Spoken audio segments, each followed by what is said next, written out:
déjà entendu parler de la détection d'anomalies? C'est ce qui permet de repérer une attaque avant qu'elle ne fasse des dégâts. Bienvenue au jour 11 du challenge OT. En cybersécurité OT, la détection d'anomalies consiste à surveiller en temps réel ou en temps différé le comportement des équipements, du réseau ou des utilisateurs. Et ceci afin d'identifier tout ce qui s'écarte du fonctionnement habituel.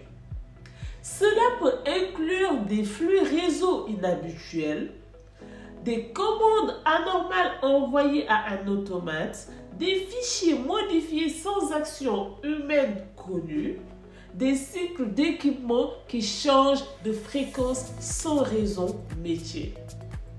Pourquoi c'est indispensable en OT?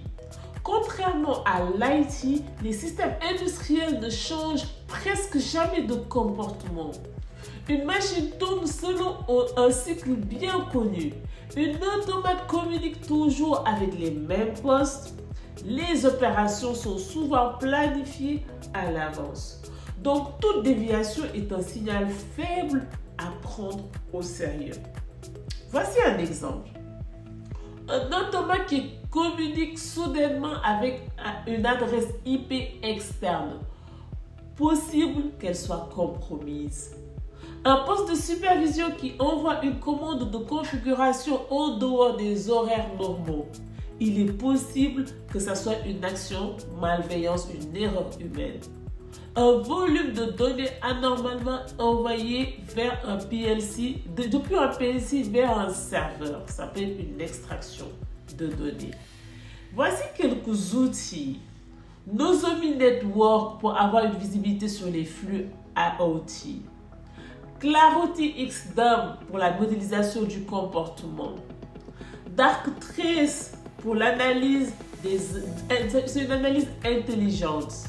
On avait tout à l'heure parlé, on avait aussi un jour parlé de Tenable OT.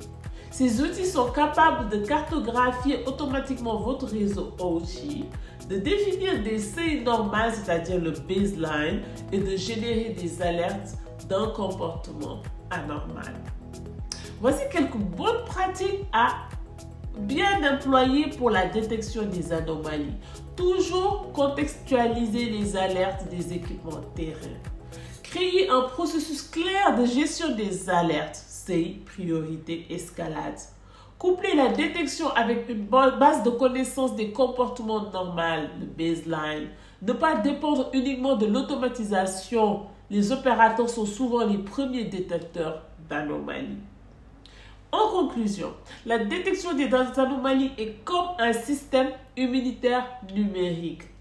Elle ne vous empêche pas d'être exposé, mais elle vous permet d'agir avant que le dégât ne soit irréversible.